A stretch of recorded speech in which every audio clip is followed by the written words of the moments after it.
Osez l'avenir, le magazine de l'innovation avec BNCI, groupe BNP Paribas, la banque d'un monde qui change. Faisal Tedlaoui.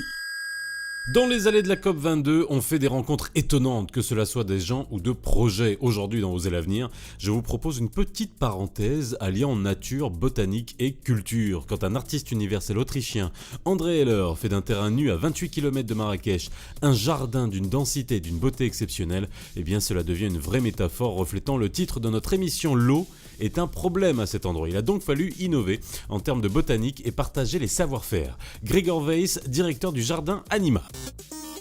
On est au pied de la montagne, donc déjà un petit peu en fraîcheur. On n'est plus sur la même nappe phréatique que Marrakech, donc on n'a pas ce même accès à l'eau. On n'est pas connecté à l'ONE.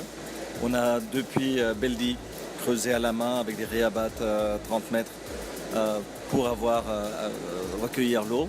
Donc, et grâce à une utilisation intelligente des ressources qu'on a, on arrive à avoir cette densité florale, cette densité de plantes. Donc c'est un système goutte à goutte. On a collaboré là-dessus avec des entreprises en Europe.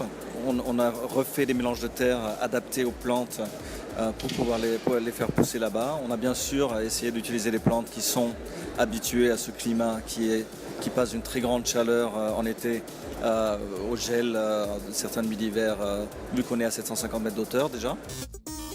Donc nous avons combiné d'un côté le savoir-faire d'un botaniste madrilène qui nous a enseigné comment calculer les modes par rapport à ces conférences du tronc, quel mélange de terre, de taux de pH, etc.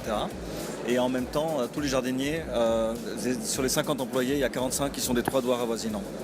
Et moi j'ai appris avec eux en même temps. Moi j'ai fait des études de sciences politiques, donc qui n'ont rien à voir avec le jardinage. Et on a appris en même temps à apprendre ce métier de jardinier. Donc eux qui étaient des fils de paysans, qui avaient l'habitude d'avoir les mains dans la terre et qui avaient un savoir ancestral, entre guillemets, de la région bien sûr.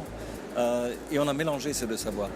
J'ai autant fait confiance au savoir-faire des jardiniers qui tiennent cette expérience de ces terres où ils sont nés, de leur père, de leur grand-père, qu'à ce scientifique espagnol. Voilà, retrouvez Osez l'avenir sur la page Facebook BMCI et sur l'Économiste ce vendredi.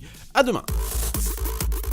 C'était Osez l'avenir, le magazine de l'innovation avec BNCI, groupe BNP Paribas, la banque d'un monde qui change.